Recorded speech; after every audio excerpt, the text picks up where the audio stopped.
Welcome to the podcast where I sit down with interesting people in and around fashion. We talk about the industry, we talk about trending topics, and we hopefully have a bit of a laugh while we do so. This episode includes explicit content. I've got somebody very special here with me today because we've known each other for a long time. We have. But I'm going to do a little bit of an introduction, okay. Right? And I'm going to have to read it off because you've got quite a number of accolades, my love. So... Aaron Esh, ladies and gentlemen, men and women's wear fashion designer, Central St. Martin's graduate, LVMH prize finalist. Look at you, you're so humble.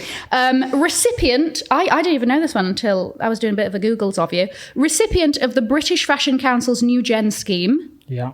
And arguably, most importantly, father to meatball. Father to meatball. A Pekingese with a crystal Prada necktie.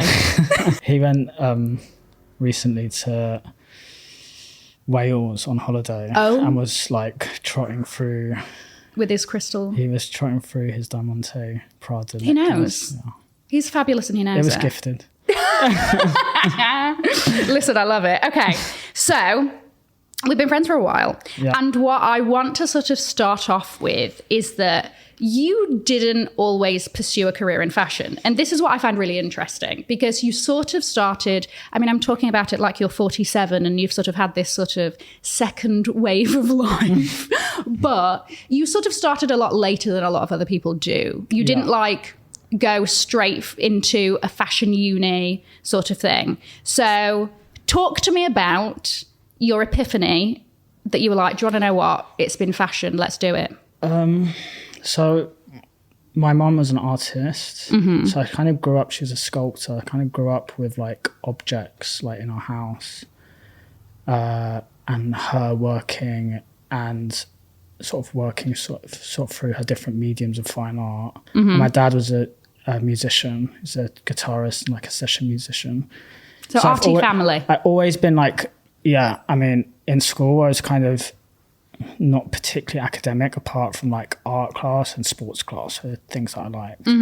But I definitely didn't grow up like drawing dresses. And I'd done like a few different things, done graphic design at St. Martin's when I came out of school, and I like definitely didn't I didn't even know that. Yeah, so like I left school, got into St. Martin's to do graphics, and I just remember being like, I'm not into this. Like you weren't making anything with your hands. And I also was like super young and didn't really like know what I wanted to do. I then kind of bummed about a bit doing various different things, and I think at like 27 I was like, I want to do something that I love. And I was into RAF, I was into fashion generally, but I didn't know how to make anything. And it was very much like finding like my medium of what I wanted to do. It was very close between like doing fashion design or photography or fine art. And I just got into the school, I don't know how, without a portfolio, I kind of blagged the interview. Finessing with a capital F. I finessed it and I got in. And then it all kind of snowballed from there, you know, like, so I'd done my undergraduate at London College of Fashion, which is a very like technical course. It's about making. You know, I learned how to cut and line a suit jacket, where a lot of other courses you wouldn't learn that. Hands-on. Yeah, it was hands-on. And then I applied to get onto the postgraduate, the MA at St. Martin's, which I guess for anyone listening, it's kind of considered like the best school in the world. Yeah. And the best course at the best art school in the world. Name some of the alumni. McQueen, Galliano, Kim Jones, everyone basically. When you go on that course, you understand like it is, and in the most uncringe way, you know, I'm sure lots of people have watched Devil Wears Prada. Yeah. Like there's a reason they made that film in a certain tone, because like that course is tough. Okay, right? So this was going to be one of my questions, which is it as scary as I think it is? Yeah. It's like, it is incredibly demanding. Yeah. It's incredibly competitive. Fabio Puras is the course director and is an incredible person, but very, very, very tough. Okay. And it is sink or swim. you're good enough or you're not.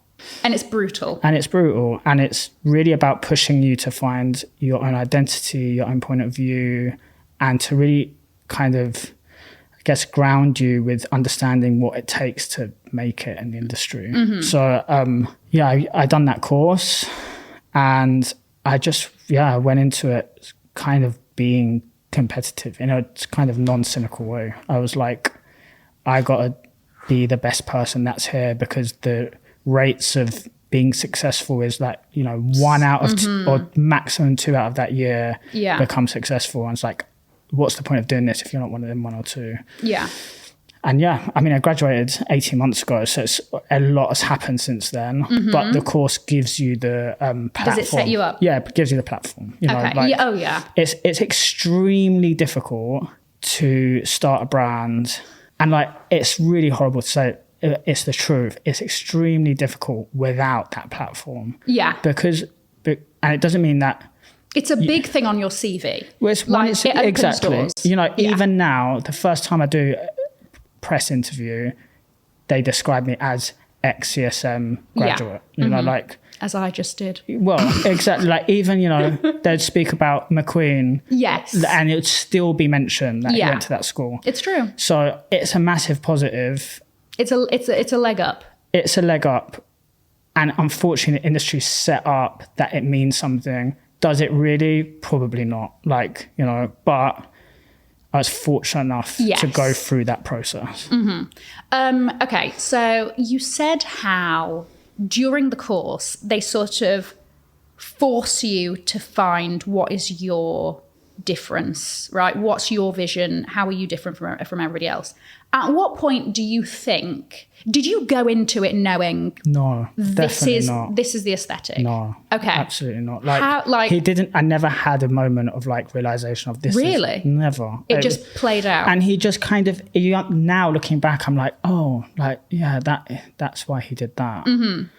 But it's not even about an aesthetic. I guess it's just about a point of view that so my point of view could be that I make everything out of socks. Okay. Right? Yes. It doesn't mean that my aesthetic is one or the other, but my point of view of difference to anyone else is that, so I'm just talking about something completely random. No, exactly. But it's like your USP. Exactly. Yeah. Exactly. And I guess that course is very more than how to make anything, more than how to style or sew anything. It's about what makes you different. What makes you different, and how do you then conceptualize that within a body of work, which is literally a rail of clothes. But CSM goes so quick that you don't really realize as you're doing it. It's only until you finished, you're like, he kind of I feel like he never opened any doors. He just kind of showed me the road to go down, and I kind of opened my own doors. And in the end, I was like, wow, I've got a point of view. And I never really not contrived. Do you know what I mean? I never sat down and was like, this is going to be my point of view. Yeah. And it's contrived. And that's what's so good about it, is because every single person's different, right? Everyone's got a different background. Everyone's got different upbringing or interests or gender or race or sexuality that they sort of makes them who they are. Yeah. Right? And he really takes you as a person and sort of lets you explore that to make you be able to speak about something that's really authentic. And that's the thing that I think people really respond to generally in art and design. Describe your brand in 3 words. Hot, chic, London. Look at this. Oh my gosh. Right. Well, speaking of hot, I would describe you as a hot, new, fresh designer. You're out here being worn by Zendaya and whatnot. Congratulations. Smart water campaign. I'm sure she could wear a potato sack and look very good. Give yourself something, sir. Right? What are the biggest misconceptions? What's the bit that nobody talks about, or that everybody thinks you're doing and you're like, actually? How honest to be. Cried my eyes out this morning. It is really tough. Yeah. Anyone listening to this who's had a startup will understand how difficult it is doing a startup. It's 24/7. it's 24/7, and doing it in the fashion industry where you have to do good work triples your workload and pressure. Yeah. So it's not just about managing your business, it's about actually delivering good work and then somehow funding it. Talk to me about the funding side. So, yeah. What are like the common ways that new designers get funding? Rich parents. Yeah. And then hustling. So, we get a bit of money from the British Fashion Council. I got some money from McQueen that obviously have a huge sort of charitable part of their business that were very, very, very generous and gave us sort of like cash.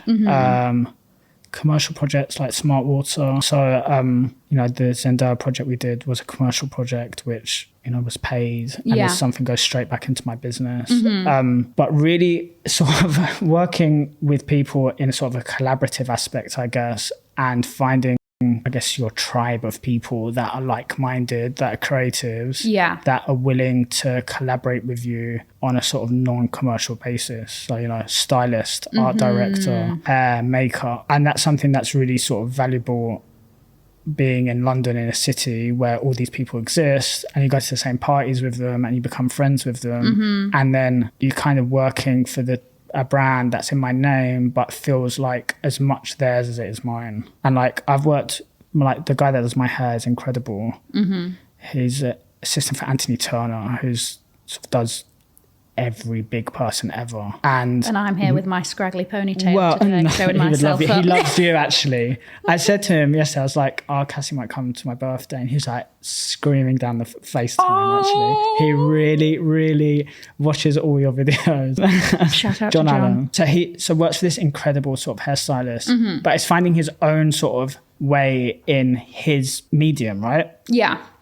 And we've sort of collaborated on from my MA graduate show to now. And I just feel like he's just such an integral part of the brand that he has such a sort of distinct point of view that it adds so much quality to the sort of level of work, but also in a way saves us money by not having to go to a commercial person and be like, will you do our hair, right? So, you've got a good team of people and the support around you. And it's also, I guess at this point, having those sorts of the right people around you is important, because I think, you're on a trajectory of like everything's going up, okay? And then you have the issue of ego, right? Yeah. When everything's going so well, you have to have those people that were there from the start that are going to ground you. Definitely. Yeah. Definitely. And I'm very aware that like... You're not that kind of person anyway, but I'm very aware that like next year there's a new bunch of graduates and there's a new LVMH prize and there's a new NEWGEN awards, and like you're just down that, I'm very aware of that. So like... You're a realist. Yeah, and like you have to deliver good work that people relate to and that people want to sort of invest into you and your brand and what you're saying, rather than, spoke about Zendaya. We haven't done any red carpet, or celeb stuff up until that moment.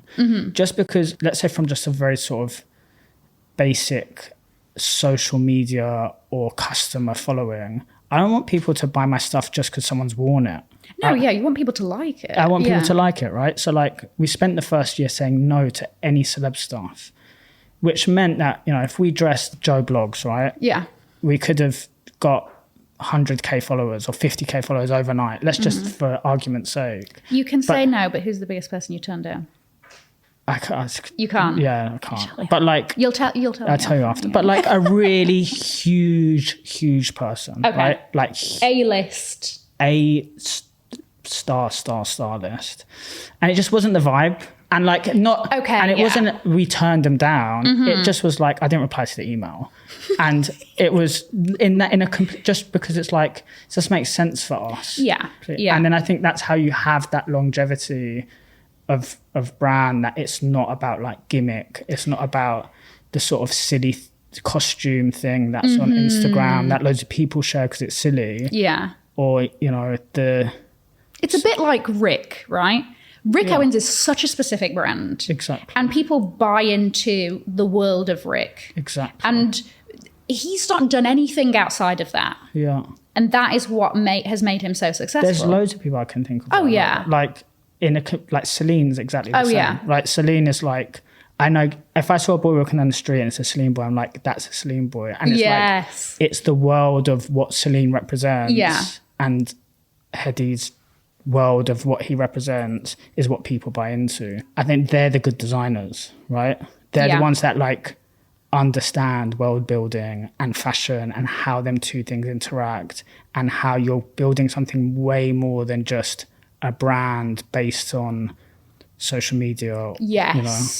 And virality, because it's got it's fashion. Yeah. Like that's fashion to me. A beautiful handmade Birkin is, of course, it's under the umbrella of fashion, but it's product. Okay. And like, I love product, but I don't see it as fashion. What I see as fashion is the Rick boy liking Rick because he relates to it. Because he was at some, I'm allowed to swear, shitty nightclub. And like, you know, they were like, he had his black contacts in and he thinks everyone thinks he's weird, but he sees it on the runway, he's like, oh, this is my world. Yeah. You know? I like that. Yeah. I'm such a commercial person. I'm like consumer 101 me. Well, I love product too. Like I go into Bottega and like, I'm like, I want it all. Right? Like of course I do. And we make product and I get, but I think that's kind of a difference between the two things of fashion and product. What have been the pinch me moments? The like, oh my gosh, this is crazy. This is my job now. Was there a moment where you're like, okay, and I don't like to use this phrase, but like I've maybe made it. No, I haven't ever had that. I don't think you ever will. No, I've never had that. When I was chatting to Anna Wintour, it was like... that casual friend. When I was having a chat to Anna last She's very nice. Look at you. She was very nice. And that was kind of like, after she walked off, and I was like, what the fuck? Like... That just happened. Yeah, that was... I mean, we've done the there. LVMH prize, and Nicola Geskia is probably my favourite designer.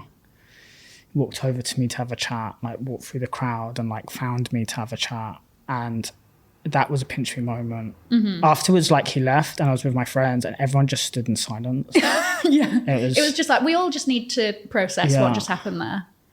Marc Jacobs was very nice. I think the LVMH prize kind of opened me up to that, spending time and speaking with like these people, right? Yeah. That you see over a screen and you like just completely non-accessible, but people that you really admire. And then once you know, because it's over a period of days and it's all in one go and you're speaking to them, it's like a showroom kind of, and they're just coming in and talking to you one by one. By the last one, you kind of forget who it is. Yeah. So there was never a moment that was like starstruck or I was kind of like, what's going on? Rather than if I probably bumped into Anna Wintour on the street, I would be like... Yeah, exactly. You know, but also, you almost like don't have a chance to have that moment. No. Because you're like, I'm here for a purpose. You know, they're asking about my brand or whatever. I can't just be like... Yeah. And like at that time, it was game time. I was like, charm on, British. Like I was like trying to use it was like a performance. You know, like you had to use sales pitch. May I just say, the British thing, turn it on whenever you can. Listen, since I've moved to America, especially if it's a customer service situation. Oh, I'm so sorry. If you wouldn't mind just like, I am the most, all of the T's are being enunciated. And I've never had a bigger smile on my face. And I'm like, just the little, have I done something wrong? Oh, I'm so sorry. Take it as far as it will take you. I don't know whether it made, I mean, I tried my best. Well, we got our first show in 2 weeks. So, you know, speaking about like pinching moment, I guess that moment of like... Your name being on the schedule? The name on the schedule is a bit surreal. But then like the models lined up, walking, finishing, walking out, and like seeing 200 people, editors, buyers, industry people kind of there will be like... I've only ever done like a my Samoan show. I'm quite like nervous about that in a weird way. Like not one part of me wants to walk out at the end. Okay, You know, so like, I was going to ask this. I was like, do you know what you're going to do? No, not one part of me. Like, I love them sort of that meme of Jonathan Anderson being like really awkward. Like, you know, like, Yeah. I'm not doing it for that. Like, it's not about me. I don't care about being The face of it. the face of it. I don't care about being like a celeb designer. Yeah. Doesn't interest me whatsoever. I'm not doing it because of that. You have to, I guess. Yeah. And I guess I'll sort of pop my head around the door and wave. Yeah. But I feel as though Meatball should be somehow involved. We're just discussing who his handler is going to be on the day. His handler, not his handler. Oh my gosh. If you want the job. I think, I'll take it. He I'll have to also get a Prada crystal something. That's the only excuse I need. Fair. Literally, so we can match. I'll work into the budget. Yeah. You know, people that have a dog understand that. Like, I love that dog more than anything in the world. As you should. Like, his genuinely, my mental health has dramatically improved since I got that dog. Like, I love him so much. And doing my debut show, he needs to be there. Oh, of course. Yeah. I want to ask, what is the difference between... No, actually, let me rephrase. What is the quote-unquote job description of a creative director? Because I think as like a layman, somebody just interested in fashion, blah, blah, blah, we hear about all of these job appointments and people think that being a creative director is being a fashion designer, as in like you are sitting there, you are sketching, blah, blah, blah. Tell me. I mean, everyone's going to change, right, between different people, but essentially you are the director of all the different teams, right? Okay. So you have your design team, you have the atelier that makes the stuff or cut the stuff, you have the graphics or the branding or the art direction or the hair or the styling or the makeup, and you're the person that oversees all them teams or all them creatives that are working within them teams, and the person that sets out the vision and makes the decisions really about every single part of that comes together then in the show. How do you get your inspiration for each collection? In the like absolutely least cringy obvious way as possible, but like honestly just each one I've done has been very kind of moment based of where I am in my life. So we done one that was about like burnout, right? Whilst when there's my uni collection was like about burnout, and at the time I was burnt out. Then my MA collection was like about sort of, I guess, broadly about like falling in love and romance, and it was sort of loosely. And you just so happened to be doing that at the time. I just so happened to be doing that at the time. This one is, you know, the press release and this kind of narrative and the story doesn't really come together until a week before, and you've got everything in front of you and you've kind of changed the creative a little bit about the show, and then you like kind of put it together on a piece of paper and it's like, this is what it's about. Referencing and being inspired by lots of things around you, that it kind of just is regurgitated into like what it is, and that's how I've kind of worked. And I think lots of people have connected to that because of that kind of element of it being authentic. Do you know what I mean? So this collection is sort of loosely based on chaos and calmness.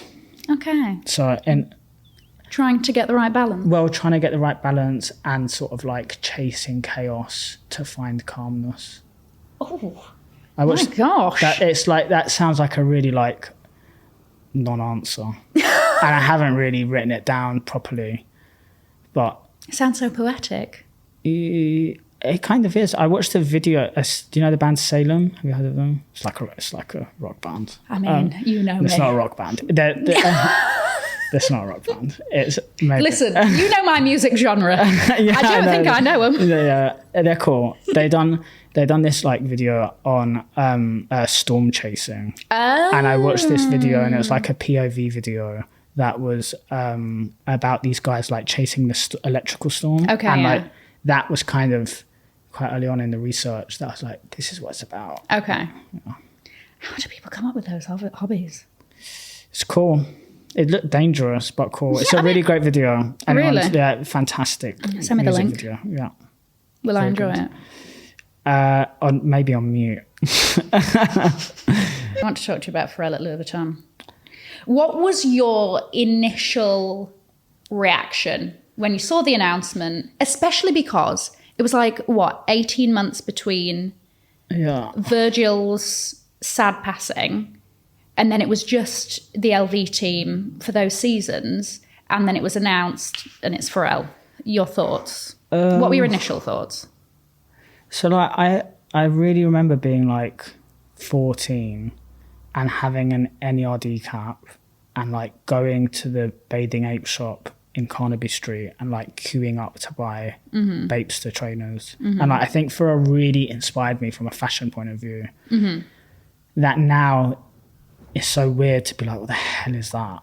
Like, but that's your kind of first gut reaction. Yes. But I totally understand it.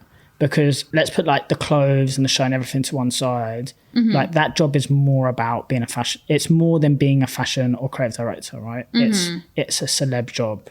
It's the biggest job in the world, right? That job is not about the clothes.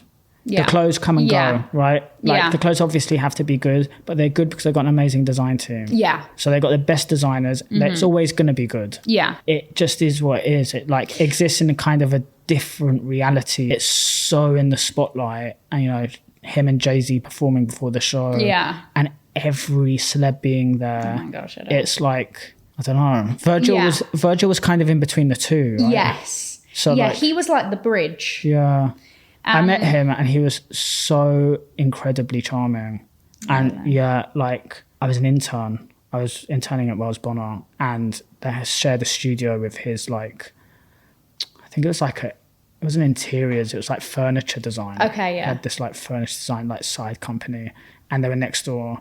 And I was like on this intern table whilst I was still at school, and he came up and he was like, "Hey, I'm Virgil." And like, I was like, I know who you are. And I just thought like, you didn't have to do that. Yeah.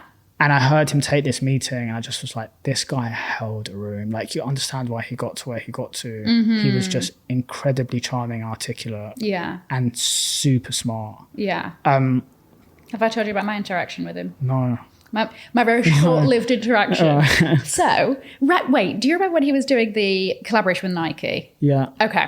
With the air on everything. Yeah. So Nike was doing this workshop, and it was like apply for. So I applied in London. Yes. Yeah. I remember. Got into the workshop, and I was wearing. I think you told me. Balenciaga speed trainers. Is that what they're called? My gosh. Yeah. Listen, the time has passed. But yes, I was wearing those. I'm quite into them. Actually. And he walked. Really? Is it not a bit? Do you remember the arenas?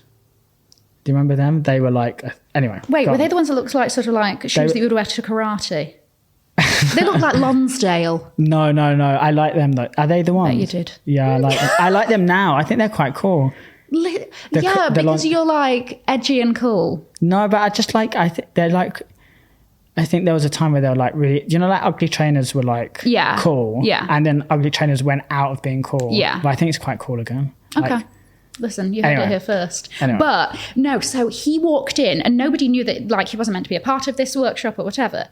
He walked in and people were like, I remember one guy was like, oh my gosh, you know, I would love to intern for you, blah, blah, blah. And he was like, oh yeah, like, let me know your email address. And it was even to sort of entertain it, whether or not that was ever pursued, was amazing. But people were asking him to sign their phone cases. And I remember being like, what can I have that he can sign that isn't like a piece of paper? Because what am I going to do with that piece of paper? Took my shoe off. And I walked up to him with one, you know, shoeless leg. And I was like, oh, will you sign this? And I think he thought it was quite cool because he took a picture of it afterwards. Did he? Yeah. And he wrote Air on one side and then on the inside Virgil. Nice. And I've never worn them since. You've never worn them since? I think I wore them once. And now I'm like, I cannot touch them. They need to be in a glass box on a Do well on plinth. eBay then. Don't even. Listen, never. You know I'm a hoarder. Like, this isn't happening. This is going into the archive for my children.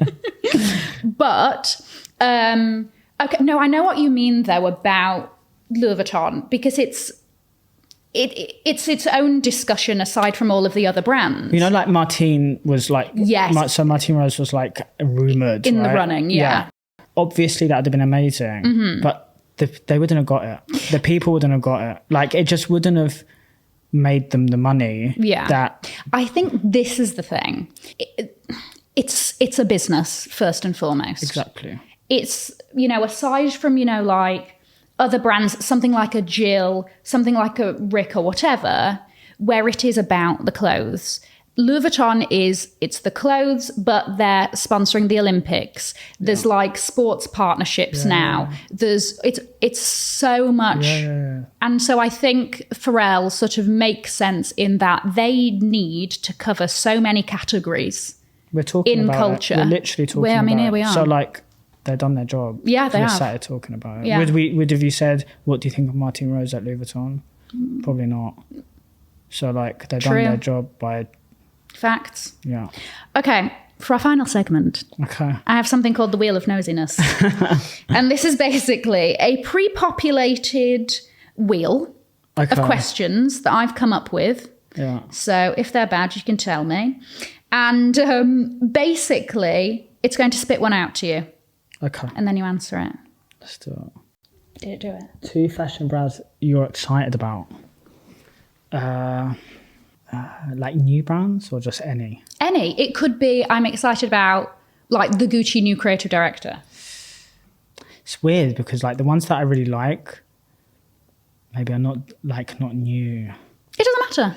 Oh, okay. Yeah, they don't have to be new. So I think like my obvious kind of person that I admire the most is Jonathan Anderson. Jonathan Anderson or Jonathan Anderson for Louis Well, or both. Both. And I think that he's really set a good kind of, this is a good answer to the question going on for what we've just spoken about. He's really, I think, understood the world of LVMH and what they're looking for, but like also the world of like art and fashion, right?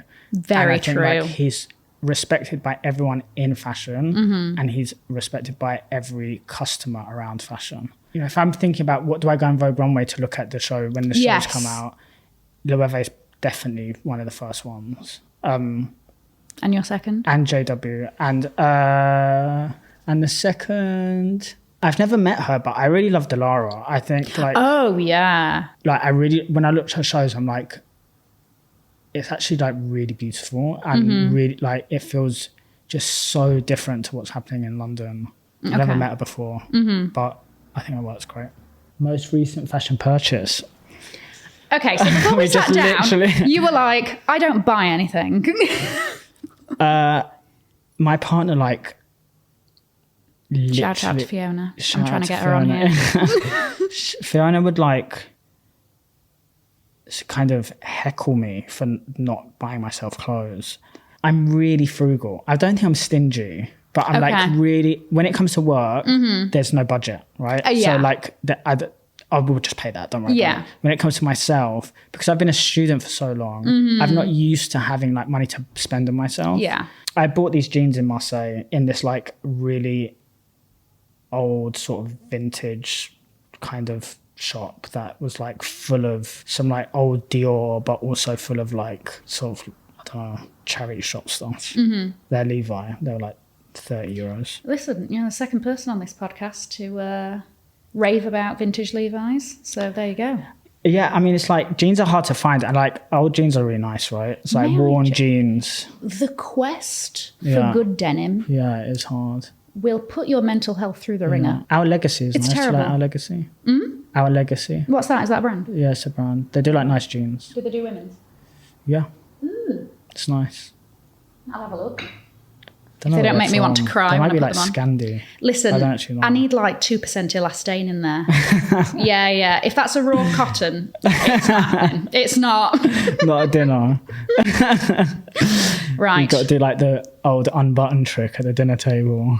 Oh. Like a Christmas dinner. Listen, that's not just a Christmas dinner, that's every dinner. Especially when you're a high-waisted girl. All right, let's do it. They were quite hard questions then for us too. First, designer purchase. I think the Bathing Ape Is that it's like the Bathing Ape trainers, was that a designer purchase? Yeah, I would say so. Yeah, it's luxury. It's, I was so into NERD. Well, like, literally had the yellow trucker cap. I used to wear it to the side, and I had like a sweatband. To the side. Yeah. I was like 12. Listen, if we look back on some of the things we used to wear, but do you want to know what I love though? Is that you thought you were killing it. I did. Yeah, and that's what matters. Styling tip you swear by. I'm wearing like my Birks, right? Mm-hmm.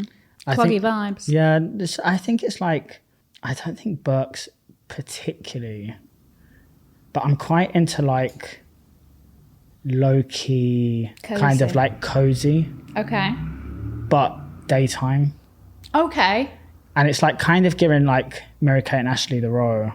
You know, like smoking a cigarette in your like oversized shirt and like your jeans and your Birks. Yeah. I'm quite into that. There's like a level of sort of, I'm a bit too cool for this, but in a non-strategic way. Yeah. Just kind of in like a nonchalant. I've just gone out, I've just thrown my Birks on, I've just thrown my like slippers on or whatever. And I'm still killing it. And like whether it's a pair of shoes or there's like something in your outfit that just isn't like too contrived and pretentious. Okay. I think that's quite an important styling tip, that it's just like, feels like just like throwing it on. Yeah. You're not overthinking it. Okay. I like it. That's a good one. Underrated fashion brand. Ooh. What do we mean by underrated? As in like, it doesn't get enough toot. It doesn't get talked about enough. JW? I mean, lots of people speak about Loewe, but I think True. Yeah. JW's like... Throw that one in there. If it doesn't get you in too much trouble. Yeah. What's an overrated brand? A brand that you think is overrated? Who am I to say that I don't like something? I don't... Do you know what I mean? Very diplomatic answer. But, you know, like, publicly. Like, I'm not going to, like, kind of, like... I'm not anyone to say I don't like anything. Like, you're a better person than I. What don't you like? Louis Vuitton women's, absolutely abhorrent. Oh, I love. Literally. Really? Yeah. The neoprene? Yeah, I really loved the last one, like the lettuce dress. I was so, like, I guess like, I really like deeply love it. And I love that people don't like it too. That it's... This is the difference between you and I. It feels quite misunderstood. Which is why...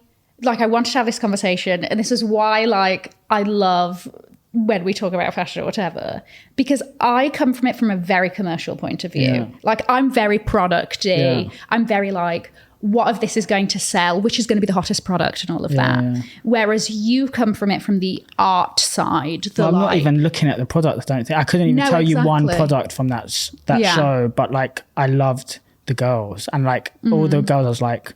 They're so fab, and like I really understood that like expensive Parisian woman wearing them clothes, where I didn't think of the products. It's interesting you say that. I didn't think like I didn't sort of see it like that. Yeah, I get it. I get why people don't like it. But I mean, he's like an incredible designer. Like Guess Balenciaga is. Oh, I know, it's top tier. Top tier.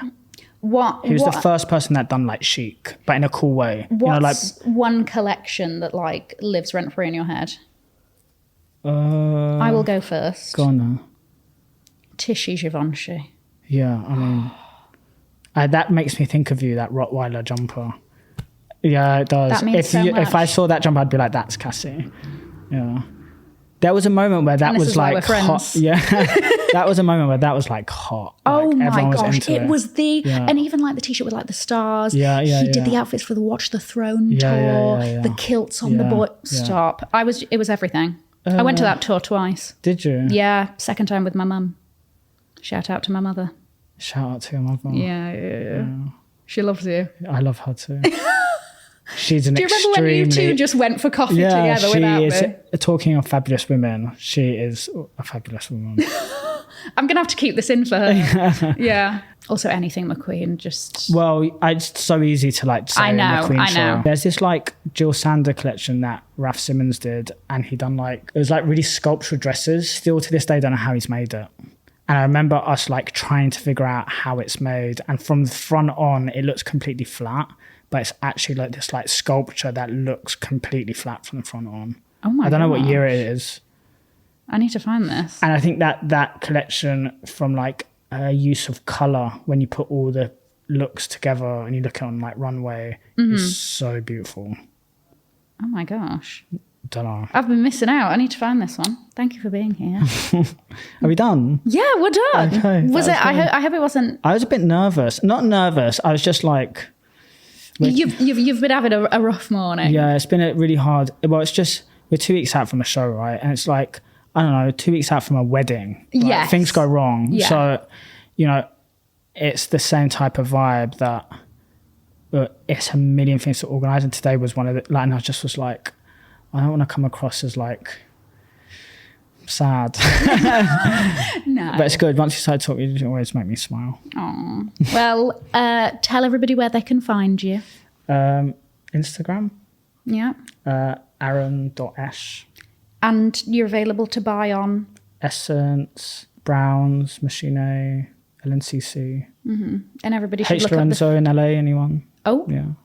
everybody should look up the pictures on Vogue Runway after you've showed. Yeah, that'd be great.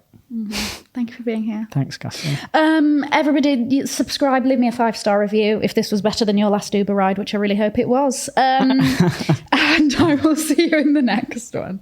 Bye, guys. Yay. Yay.